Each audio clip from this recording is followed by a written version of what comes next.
नमस्कार, मैं पीयूष कुमार। जैसा कि आप जानते हैं, दिल्ली की राजनीति सभी के लिए चौंकाने वाली है। दिल्ली को राजनीति का एपी सेंटर माना जाता है। कल दिल्ली में विधानसभा के चुनाव सफलतापूर्वक संपन्न हुए।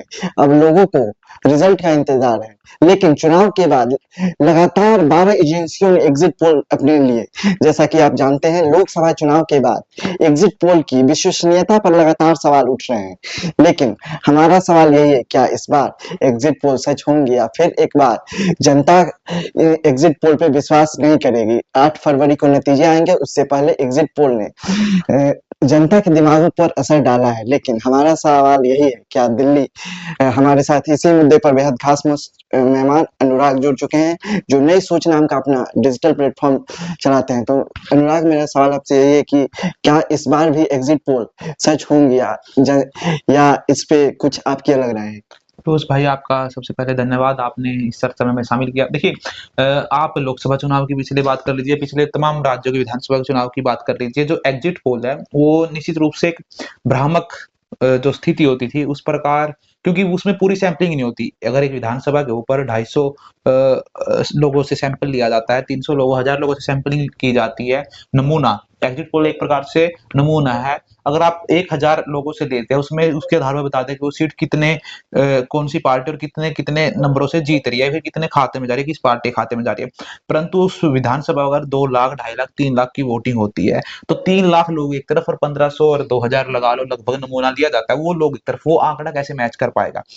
आपने देखा होगा कि लोकसभा चुनाव के जो 400 पार करवा रहे थे, एग्जिट पोल कैसे बिल्कुल एग्जिट पोल करने वाले रोए हैं, बल्कि स्टूडियो में बैठ, बड़े बड़े जी चैनल लोग स्टूडियो में बैठ के जी रोए हैं। जी, हम देखिए, समझ दो एग्जिट पोल सुप्रीम कोर्ट ने इन्हें बिल्कुल सही किया, इन्हें बैन कर दिया गया। ये जब तक वोटिंग कंप्लीट नहीं होती, किसी भी विधानसभा या फिर लोकसभा चुनाव की वोटिंग खत्म होने के बाद, कंप्लीट होने के बाद रात को ये जारी किया जाए। दिल्ली में ही हुआ, वोटिंग खत्म हुई उस 5 फरवरी को, उसके बाद रात को जारी किए तमाम अलग अलग मीडिया संस्थानों ने।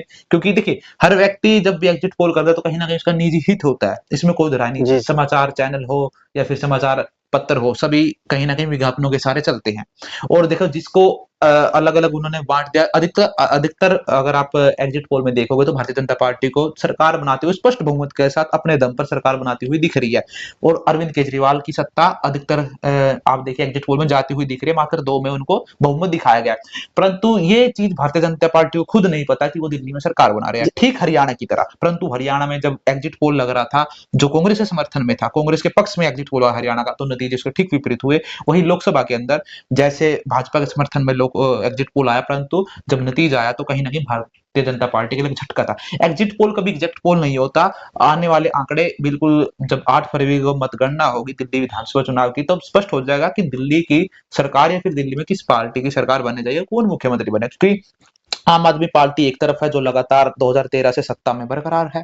उसके बाद भारतीय जनता पार्टी जो 1993 में एक बार सरकार में आई थी, दोबारा अभी तक दिल्ली की सत्ता का जो विधानसभा है, जो दिल्ली केंद्र शासित प्रदेश एनसीटी गवर्नमेंट ऑफ दिल्ली है, उसकी सत्ता नहीं संभाल पाई 93 के बाद, अभी तक दोबारा कभी नहीं जीत पाई। एक तरफ कांग्रेस, कहीं ना कहीं कांग्रेस को अपने अच्छे प्रदर्शन की उम्मीद है। केजरीवाल जी को लगता है कि दोबारा सरकार बना लेंगे। भारतीय जनता पार्टी इस पर उत्साहित है एग्जिट पोल से, परंतु एग्जिट पोल से पहले वो इतनी उत्साहित नहीं थी। वो तो आने वाला 8 फरवरी को पता चल जाएगी कौन जीतेगा कौन नहीं। एग्जिट पोल आखिरी मंथ में, एग्जिट पोल एग्जैक्ट पोल नहीं होते, पहले भी इनकी हवा निकल चुकी है। लेकिन जैसा आप भी जानते हैं कि कल जब चुनाव शाम को संपन्न हुए, इसके बाद लगातार 12 एजेंसियों ने एग्जिट पोल जारी किया। 12 में से लगभग 8 एग्जिट पोल एजेंसी जो किए हैं, उनका दावा है कि भारतीय जनता पार्टी लंबे समय के बाद इस बार सत्ता में वापसी कर सकती है। लेकिन 2 एग्जिट पोलों ने अनुमान जताया कि आम आदमी पार्टी की वापसी हो सकती है। अगर हम एग्जिट पोल को ही अगर सही नतीजा माने, तो क्या आम आदमी पार्टी का अगला अगला भविष्य क्या होगा? देखिए, आम आदमी पार्टी के अगले भविष्य की चिंता करने में हम जल्दबाजी कर रहे हैं, क्योंकि अरविंद केजरीवाल वो व्यक्ति हैं, उन्होंने पार्टी बनाई अन्ना दल से निकल के 13 में उन्होंने कहीं जिस कांग्रेस के खिलाफ चुनाव लड़ा था, उसी कांग्रेस के साथ 49 दिनों की उन्होंने सरकार भी चलाई है। उसके बाद 15 में उन्हें स्पष्ट बहुमत, एक तरफा बहुमत मिला। उसके बाद 20 में उन्हें एक तरफा बहुमत मिला। और अब 2025 का विधानसभा चुनाव है, तो ये 8 फरवरी को तय होगा अरविंद केजरीवाल का राजनीतिक भविष्य। परंतु एक बात तय है कि अरविंद केजरीवाल की पार्टी की सीटें पिछले विधानसभा चुनाव से घट रही है। अगर अरविंद केजरीवाल को 8 फरवरी को दिल्ली के अंदर झटका लगता है तो निश्चित रूप से ये खबर पंजाब की आम आदमी पार्टी के लिए भी बहुत बुरी होगी। वहां कांग्रेस पार्टी मजबूत स्थिति में, लोकसभा चुनाव के नतीजे उठा के देख लीजिए, और पंजाब के अंदर कांग्रेस पार्टी लगातार कहीं ना कहीं जमीन पे संघर्ष कर रही है, और उसका फायदा कि दिल्ली की हार का झटका पंजाब तक पहुंचेगा। अरविंद केजरीवाल महज दिल्ली के अगर उनके जो जिस प्रकार एग्जिट पोल आ रहे हैं, अगर वो नतीजे 8 फरवरी को उनके पक्ष में नहीं आए, एग्जिट पोल अगर एग्जैक्ट पोल में बदल गए, तो केजरीवाल के राजनीतिक भविष्य पर सवाल उठाया जा सकता है, क्योंकि केजरीवाल अगर दिल्ली की सत्ता में नहीं रहेंगे, क्योंकि केजरीवाल की पार्टी की आइडियोलॉजी नहीं है। देखिए, इस देश में लंबे समय तक वो पार्टी सर्वाइव कर पाती है जिसकी एक खास आइडियोलॉजी, खास वर्ग के प्रति, एक खास जाति के प्रति, एक खास समुदाय के प्रति है। आप बात कर लीजिए कि मायावती की पार्टी, बहुजन समाज पार्टी, बसपा बसपा कितने लंबे समय से लगातार चुनाव हार रही है। 2007 में मायावती जी उत्तर प्रदेश की मुख्यमंत्री बनी, 12 में उनको हार का सामना पड़ा, उनकी पार्टी सरकार नहीं बना पाई, और लगातार कई चुनाव उनकी पार्टी बिल्कुल एक तरफ से, जिस पार्टी का 4 बार मुख्यमंत्री रही है उत्तर प्रदेश के अंदर, वो पार्टी आज एक विधायक पे आके सिमट चुकी है। परंतु हर राज्य के अंदर वो चुनाव लड़ते हैं, हर केंद्र शासित प्रदेश में जहां विधानसभा होती है, दिल्ली में, वहां पर वो भी चुनाव लड़ते हैं। परंतु देखिए, मायावती का एक कैडर है, एक वोट बैंक है, क्योंकि उनकी एक आइडियोलॉजी है। वो आइडियोलॉजी बाबा साहब की आइडियोलॉजी है, वो कांसी राम जी की आइडियोलॉजी है। परंतु आप देखिए कि समाजवादी पार्टी लगातार मुलायम सिंह के जीवन में, अखिलेश के जीवन में उतार चढ़ाव आया, परंतु धीरे धीरे आपने देखा होगा कि अखिलेश यादव फिर मजबूत होकर निकले। 24 के लोकसभा की बात कर लीजिए, फिर 22 में भी विधानसभा अच्छी परिस्थिति थी, 2017 के विधानसभा चुनाव के बढ़ते, क्योंकि उनके पास एक आइडियोलॉजी थी, लोहिया की आइडियोलॉजी थी, मुलायम की आइडियोलॉजी थी। और आप बात कर लीजिए, समाजवाद का जो एक चेहरा था वो कहीं ना कहीं अखिलेश के पक्ष में था। पीडीए की रणनीति से उन्होंने 2024 में चौंका दिया। अरविंद केजरीवाल, भारतीय जनता पार्टी के पास अपनी आइडियोलॉजी है, कांग्रेस को एक खास समुदाय से कहीं ना कहीं आप लगता है कि कांग्रेस का सबसे पसंदीदा समुदाय की पसंद कांग्रेस है। परंतु आप देखिए कि कांग्रेस का एक विश्वास है लोगों के मन में, जो आरक्षण को लेकर कह लीजिए, फिर संविधान को लेकर कह लीजिए, और कहीं ना कहीं जहां पर कांग्रेस सरकार, आप हिमाचल की बात करिए, कांग्रेस सरकार है, तेलंगाना की बात कर लीजिए, कर्नाटक की बात कर लीजिए, और भारतीय जनता पार्टी को कोई कहने की दो राय नहीं, उनकी एक खास आइडियोलॉजी है, हिंदुत्ववादी आइडियोलॉजी, और उसी के सारे लगातार 1980 से वो संघर्ष करते करते सत्ता के उस शिखर पर पहुंचे हैं, जब कहीं एक दौर में कांग्रेस हुआ करती थी। जो स्थिति भारतीय जनता पार्टी या भारतीय जनसंघ की होती थी, आज वही स्थिति कांग्रेस की हो चुकी है। अरविंद केजरीवाल के पास क्या है? अरविंद केजरीवाल ने काम के नाम पे वोट मांगा था, ईमानदारी के नाम पर वोट मांगा था, भ्रष्टाचार फ्री गवर्नमेंट देने के नाम पे वोट मांगा था। जी, भ्रष्टाचारी के आरोप में तमाम उनके लीडरशिप अंदर तिहाड़ की हवा खा चुकी है, जमानत पे वो बाहर है। आरोप अभी तक उनसे कहीं ना कहीं, भले ही आरोप उन पर साबित नहीं हुए, परंतु अभी भी वो आरोप मुक्त नहीं हुए हैं, उनके ऊपर आरोप आज भी हैं, जमानत पे बाहर हैं। अगर कल को कोर्ट में कुछ होता, अगर उन पे आरोप तय कर दिए जाते हैं, तो राजनीति से ज्यादा तो उनके पर्सनल भविष्य की चिंता करनी चाहिए। जी, जी, अगर वो इधर उधर हो गया कुछ, देखिए कानूनी प्रक्रिया भी बहुत लंबी है देश के अंदर, परंतु धीरे धीरे आप देखिए कि अरविंद के काम की आइडियोलॉजी है, अगर वो उसी में बदनाम हो जाएंगे तो उनका राजनीति से सर्वाइव करना मुश्किल है, क्योंकि एक राष्ट्रीय पार्टी जितनी जल्दी वो बन पाया, इतनी जल्दी कोई नहीं बन पाया। और मुझे लगा है कि एक बिना बिना आइडियोलॉजी की पार्टी होना, वो कहते हैं कि हमारी आइडियोलॉजी काम है, और जिस काम का प्रचार करते थे, भ्रष्टाचार, करप्शन फ्री, उसी पर उन पे आरोप लगे, उसी में तिहाड़ गए। तो मुझे लगता है कि वो सर्वाइव करना उनके लिए, अगर हार जाते हैं तो उनकी पार्टी 5 से 8 साल ज्यादा सर्वाइव नहीं कर पाएगी, वो पार्टी धीरे धीरे टूट कर, क्योंकि पार्टी नेताओं से नहीं बनती, पार्टी कार्यकर्ताओं से बनती है, अगर कार्यकर्ता टूटते जाएंगे तो पार्टी टूट जाएगी। जी, जी। मेरा दूसरा सवाल बहुत ही चिंताजनक है। महाकुंभ में हुए हादसे को लेकर है। लगभग 30 लोगों ने अपनी जान गंवा दी। 60 लोगों से ज्यादा लोगों की घायल होने की खबर है। 3 फरवरी 1994 को प्रयागराज में 800 लोगों की मौत हो गई। 14 अप्रैल 1986 को हरिद्वार में 200 लोगों की मौत हो गई। 10 फरवरी 2013 को प्रयागराज में 42 लोगों की मौत हो गई। मतलब अभी 30 लोगों की मौत हो गई। आखिर सरकार इसको लेकर संवेदनशील क्यों नहीं है? आखिर सरकार इतनी लापरवाही क्यों बरत रही है? क्या वो लोग जिन्होंने महाकुंभ में अपनी जान गंवाई, क्या वो इस देश के नागरिक नहीं है? मेरा सरकार से सीधा सवाल है, महाकुंभ में जिन परिवारों ने अपनों को खोया, उसको लेकर सरकार क्या कदम उठा रही है? अनुराग, मेरा आपसे यही सवाल है कि सरकार इसको लेकर संवेदनशील क्यों नहीं है, और आखिर सरकार की तरफ से कोई ठोस कदम इस पे क्यों नहीं उठाया जा रहा? देखिए, निश्चित रूप से अगर वर्तमान की घटना को देखें, कुंभ में जो हुआ बिल्कुल वो पीड़ादायक था। वो ऐसी तस्वीरें आए जो आप कहीं न कहीं एक आम व्यक्ति के हृदय को विचलित कर सकती थी, और हर व्यक्ति उसे नहीं देख सकता था, क्योंकि कहीं न कहीं वो ऐसी तस्वीर थी विचलित करने वाली। भगदड़ में जिस प्रकार लगभग सरकारी आंकड़ा, अभी तक पूर्ण आंकड़ा नहीं आया, जी, एक ही आंकड़ा आया, 30 की मृत्यु वहाँ पर, दुखद मृत्यु भगदड़ के कारण हुई। देखिए, निश्चित रूप से वहाँ का प्रशासन ज़िम्मेदार है। देखिए, वो मृत्यु नहीं थी, वो कहीं न कहीं प्रशासन का फेलियर था। उस उनकी मौत का ज़िम्मेदार कौन है? उत्तर प्रदेश सरकार है, उत्तर प्रदेश प्रशासन है। अभी सरकार ने एक कमेटी का गठित किया है कि 1 महीने के अंदर न्यायिक कमेटी बनाई गई है कि वो 1 महीने के अंदर रिपोर्ट देगी। देखिए, रिपोर्ट आएगी, 2-4 अधिकारियों को सस्पेंड किया जाएगा, खबर रफा-दफा। जिस दिन घटना हुई थी और आज के दौर में प्रधानमंत्री जी वहाँ पर महाकुंभ में स्नान करके आए 5 फरवरी के दिन, जिस दिन दिल्ली के अंदर विधानसभा चुनाव था।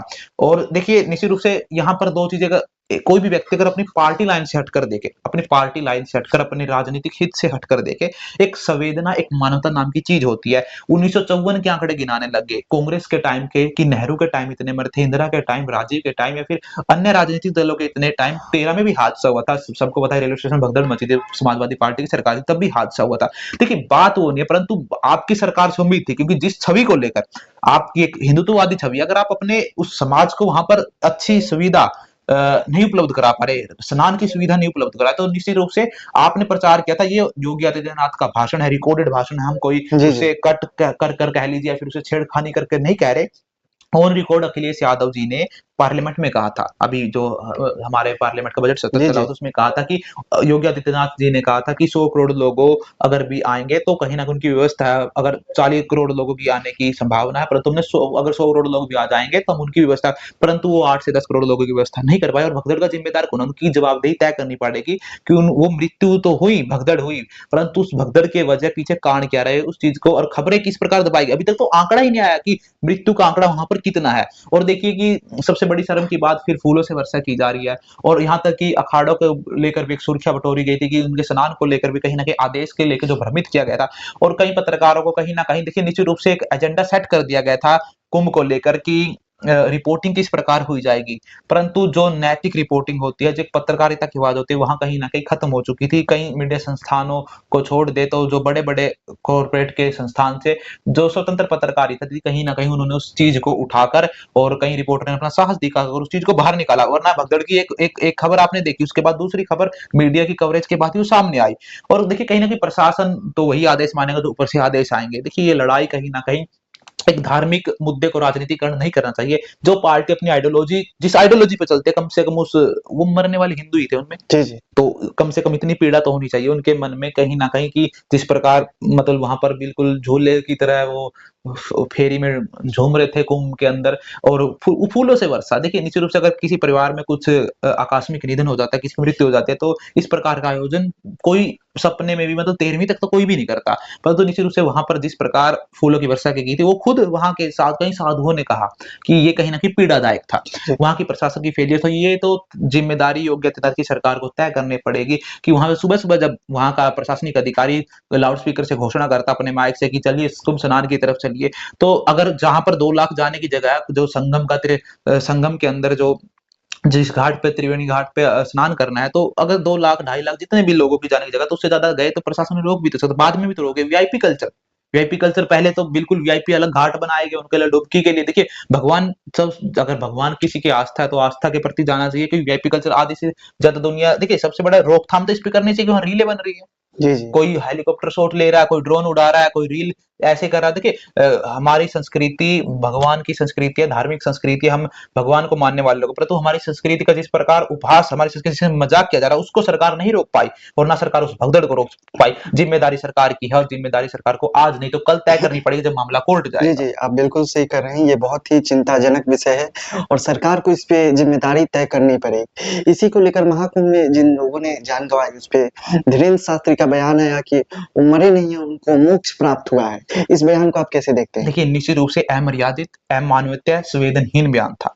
अगर किसी व्यक्ति के हृदय में पीड़ा होती, परिवार का थोड़ा-सा भी कहीं न कहीं एक प्रभाव का लाभ होता, या आप देखिए एक परिवार की मोह-माया होती है। देखिए, वो एक कहीं न कहीं कह लीजिए, वो एक संत की के झोले में जा चुके हैं, संत के जीवन में वो जा चुके हैं, परंतु कहीं न कहीं नैतिकता, एक मानवता, एक अमर्यादित बयान नहीं देना चाहिए मोक्ष। अगर इतनी मोक्ष की चिंता होती तो किसी का परिवार था, कोई अपनी आस्था के चलते वहाँ नहाने आया था, हर व्यक्ति की आस्था होती है, इतना गैर जिम्मेदार बयान उनको शोभा नहीं देता। और उनके कई बयान ऐसे थे, आप देखिए जब शंकराचार्य जी ने भी कहा कि अगर उन्हें मोक्ष चाहिए तो हम भी धक्का देके उन्हें मोक्ष दे देते हैं। उनको मोक्ष क्यों नहीं मिला? देखिए, बिल्कुल गैर जिम्मेदाराना बयान है, ऐसे बयान देखिए उनके उनके ऊपर मैं कोई टिप्पणी नहीं करता हूँ, उनके भाई के बारे में पूरा देश जानता है, उनके जिस प्रकार के पहले भी बयान रह चुके उनके बारे में देश जानता है।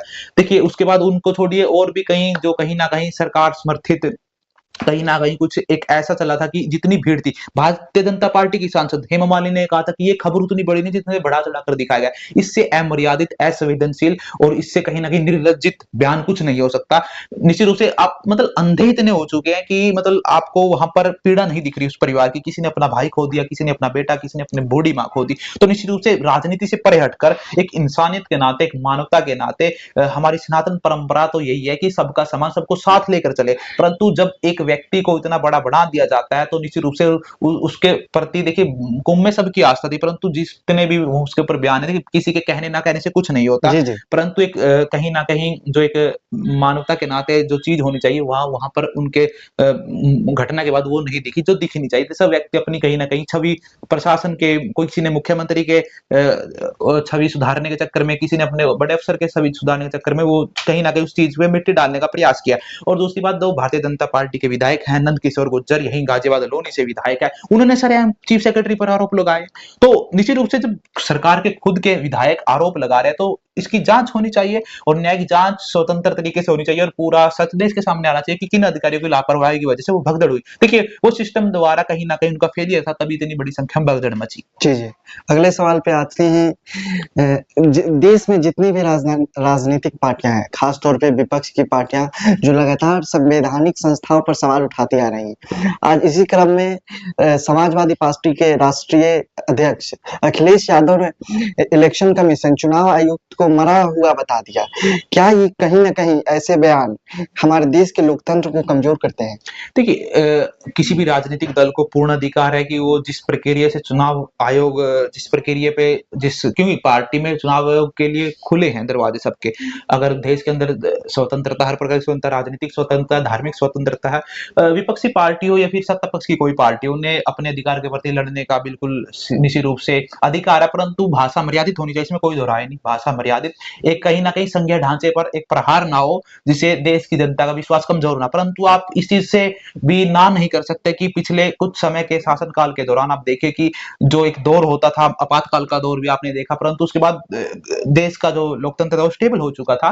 परंतु आज आप देखिए कि जो चुनाव आयोग की छवि है वो लगातार गिर रही है। जी, जी। आप महाराष्ट्र चुनाव की बात कर लीजिए, आप हरियाणा चुनाव की बात कर लीजिए, अब दिल्ली में जिस प्रकार अरविंद केजरीवाल ने आरोप लगाए थे, और आप देखिए कि उत्तर प्रदेश के अंदर उपचुनाव हुआ था, जब किस प्रकार सरेआम दरोगा पिस्टल लहराकर लोगों को वोट देने से रोक रहे थे, उनकी जाति, उनका धर्म देकर। तो जब चुनाव आयोग कहीं नहीं सामने आया, तो अखिलेश यादव ने जब मिल्कीपुर में चुनाव हो रहा था उन्होंने शिकायतें दी। जब उनकी शिकायतों पर सुनवाई नहीं होगी, चुनाव आयोग उन पे कोई आदेश पारित नहीं करेगा, उन्हें संज्ञान नहीं लेगा, तो एक पार्टी का नेता होने के नाम वो करेंगे। परंतु ठीक है, उनका उनकी आजादी हो कि कैसा बयान दे, परंतु फिर भी एक मर्यादित बयान होना चाहिए। तो जी, जी। वो तो आज पार्लियामेंट के अंदर कफन लेके चले गए और चुनाव आयोग को कफन ही उड़ा दिया। तो जी। देखिए, निश्चित रूप से चुनाव आयोग की छवि खराब थी, परंतु चुनाव आयोग देश की स्वतंत्र संस्था है। आने वाले समय में देखिए सुधार हर चीज में होने चाहिए। ईवीएम को लेकर लगातार पूरे देश में अविश्वास है, लगभग पूरे देश में नहीं, जो लगभग पॉलिटिकल पार्टियों का एक एजेंडा है कि पूरी देश की जनता, क्योंकि आप देखिए महाराष्ट्र में जिस प्रकार चुनाव है, पूरे देश के अंदर नतीजे कहीं ना कहीं पॉलिटिकल पार्टियों का कहना है कि जन जो विपक्षी पार्टियां की ये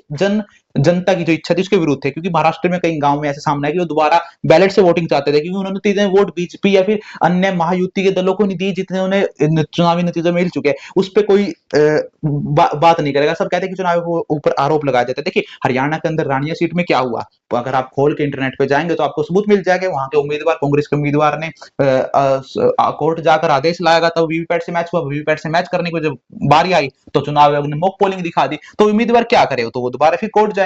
तो चुनाव आयोग के कई ऐसे काम है जिससे सुधार की जरूरत है, और परंतु फिर अखिलेश यादव ने कहा या फिर आप केजरीवाल ने लगातार चुनाव आयोग पर हमला बोला।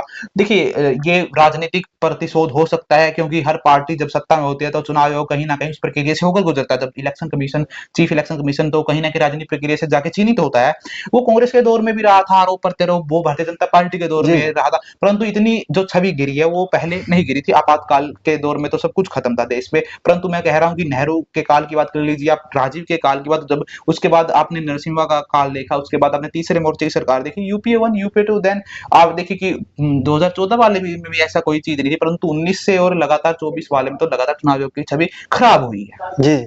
इन सारे मुद्दे पे रोशनी डालने के लिए आपका बहुत-बहुत धन्यवाद। धन्यवाद। दोस्तों, ये सारे मुद्दे जनता के लिए बहुत ही ज़रूरी हो। महाकुंभ का मुद्दा हो या एग्ज़िट पोल। महाकुंभ में इतने लोगों की जान गई, लेकिन अभी तक सरकार ने कोई भी ज़िम्मेवारी तय नहीं की है और एग्ज़िट पोल, जैसा कि आप जानते हैं, लोकसभा चुनाव के बाद लगातार एग्ज़िट पोल गलत साबित हो रहे हैं। इस पे भी हमें चिंता का विषय है। बहरहाल, दिल्ली में नतीजे बहुत जल्द आएँगे। विधानसभा के चुनाव हो चुके हैं और नतीजे बहुत जल्द आएँगे। दिल्ली का चुनावी दंगल और किसका होगा मंगल, इस पे रहेगी हमारी नज़र। तब तक के लिए आपका बहुत-बहुत शुक्रिया। नमस्कार, मैं पीयूष कुमार।